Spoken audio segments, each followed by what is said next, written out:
higiene do sono e novos hábitos. Então a gente vai falar assim, o que é higiene do sono e como isso contribui para um sono reparador e quais devem ser os hábitos e rotinas de uma pessoa que sofre de insônia.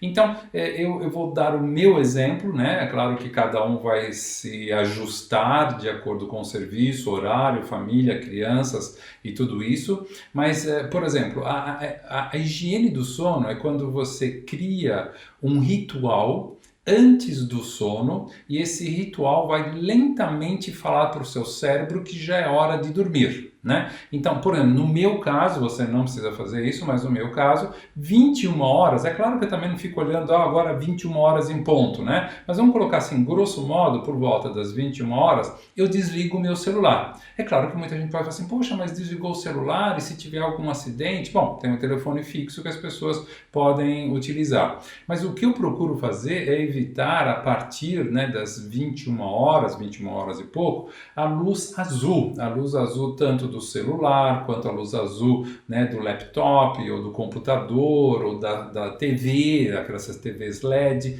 porque a gente sabe que a luz azul inibe a liberação de melatonina. E eu também, com isso, ao desligar o celular, não leio mais e-mails também, independente da luz azul, o que eu quero é evitar de vamos dizer assim, ler notícias que vão aumentar a minha adrenalina e vão aumentar o meu cortisol. Então, viver num mundo conturbado, como um país conturbado como o nosso, até do ponto de vista político, você tem acompanhado aí mais par e passo do que eu até, você sabe que às vezes você lê alguma coisa e o seu cortisol sobe, cortisol junto com a adrenalina, né, eles preparam o corpo para a luta ou para a fuga, então você aumenta a frequência cardíaca, você aumenta a pressão arterial, você aumenta o tônus dos seus músculos e você está prejudicando a liberação de melatonina. Então eu procuro fazer exatamente o oposto disso. Eu digo, não quero, a partir de determinado horário que você vai determinar o seu,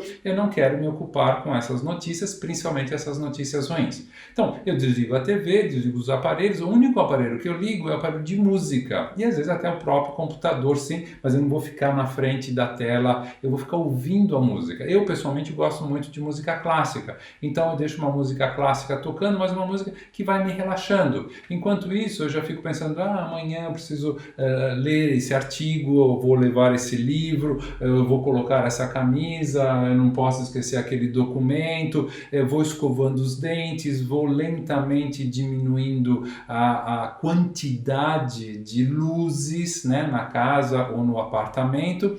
Então, por volta, né, de mais ou menos, vamos dizer, grosso modo também, 22 horas, eu já acabei esse ritual, já estou na cama e apago as luzes, tá? Então, o meu cérebro ele foi se acostumando com aquele ritmo. Então, quando chega mais ou menos 22h30, que seja, meu cérebro fala, agora é horário de dormir. E eu, né, aconselho você, se você desenvolver esse ritmo, que eu repito, não precisa ser nesse horário, procure fazer isso inclusive nos fins de semana. Eu sei que às vezes a gente diz, nossa, trabalhei tanto, estou tão cansado, agora no fim de semana eu tenho tempo, domingo eu posso dormir até mais tarde, então eu vou ficar assistindo filmes até não sei que horas da madrugada.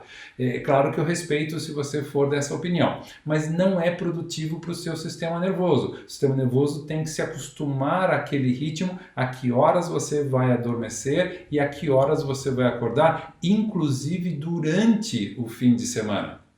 Uma outra coisa importante, os neurocientistas provaram, né, e publicaram que para o cérebro dormir melhor, a temperatura ambiente deve ser entre 18 e 20 graus Celsius. É a explicação do porquê nas noites de verão, aquelas noites bem quentes, a gente não dorme de maneira adequada. Então procure ver também como está a temperatura do seu quarto, né? Isso, é claro, vai depender se você tem ar-condicionado, não tem ar-condicionado, vai depender se o seu quarto à tarde, né, fica onde o sol bate, então ele está muito aquecido ou não. Eu sei que tem uma série de detalhes, mas pense nisso, né? Então, só para a gente não perder o fio da meada. Evitar a luz azul, evitar notícias que vão aumentar a sua adrenalina e o seu cortisol, ouvir uma música que te relaxa, ter uma temperatura adequada, né, de mais ou menos 18, 20 graus. Que mais que você pode fazer? Se você, por exemplo, à noite precisar ir ao toalete, né? Eu já falei em vídeos aqui anteriores, a minha mãe às vezes ela precisa ir 1 ou 2 vezes ao toalete durante a noite, que você faça o seguinte, você pega uma lanterna, coloca um papel vermelho, né, na lanterna, onde acende a luz, é claro, coloca um elástico e aí a pessoa levanta, claro, não vai jogar a luz no seu rosto, ela vai iluminando o caminho até chegar ao toalete. Eu consegui me habituar, e isso é muito interessante, a ver no escuro, porque a primeira impressão que a gente tem, né, é que a gente sempre precisa de luz, sempre precisa de luz, mas procure fazer a experiência, claro que depende de quão longe está o toalete, né, do seu quarto de dormir, mas procure lentamente fazendo a experiência que você pode chegar realmente a enxergar adequadamente no escuro e ir até o toalete e fazer as suas necessidades, né, sem que você obrigatoriamente precise acender a luz. Por quê? Porque quando você acende a luz, você está bloqueando naquele momento a liberação de melatonina. Existem muitos indivíduos que felizmente estão num equilíbrio, né, numa homeostase, e esses indivíduos então acendem a luz, vão para o quarto, deitam novamente e adormecem de imediato. Mas se você tem tido problemas de insônia primária, a insônia primária é assim, você vai se deitar e tem dificuldades em adormecer. A insônia secundária é, você adormeceu, acorda lá para umas 2, 3 horas da manhã e tem dificuldades em voltar a adormecer. Então se você está passando por isso, evite de acender a luz. Eu cometi um erro algum tempo atrás, que eu tinha tanto a insônia primária quanto a secundária, e eu acordava de madrugada, a primeira coisa que eu ia fazer, já ia olhar no celular, quem tinha mandado mensagem, se eu tinha que responder alguma coisa, e às vezes até levantava, ia até o escritório, né, em casa mesmo, e já ligava o computador, porque eu sabia que eu ia voltar a demorar a dormir novamente. Então, não faça isso, né? Evite essas luzes. Então, para você adormecer, né, e dormir bem, então evite a luz de uma maneira geral. Por isso que eu falei assim, eu vou apagando os aparelhos, né? Eu deixo o rádio ligado, o computador ligado numa música, mas eu não fico na frente vendo. Eu tirei também do quarto, né, de dormir uma TV que eu tinha, depois que eu comecei a perceber por que eu tinha aquela TV, criando campo eletromagnético, que é um outro problema que também prejudica o adormecer. Quanto mais equipamentos, né, eletrônicos você tiver no local onde você dorme, mais você está bloqueando a sua melatonina. Então procure se livrar desses aparelhos. Então assim, se você entrar nesses hábitos e utilizar também as sugestões que nós demos, da camomila, do própolis, né, da valeriana, eventualmente a própria melatonina, né, converse com o seu médico, veja se ele está a favor ou não.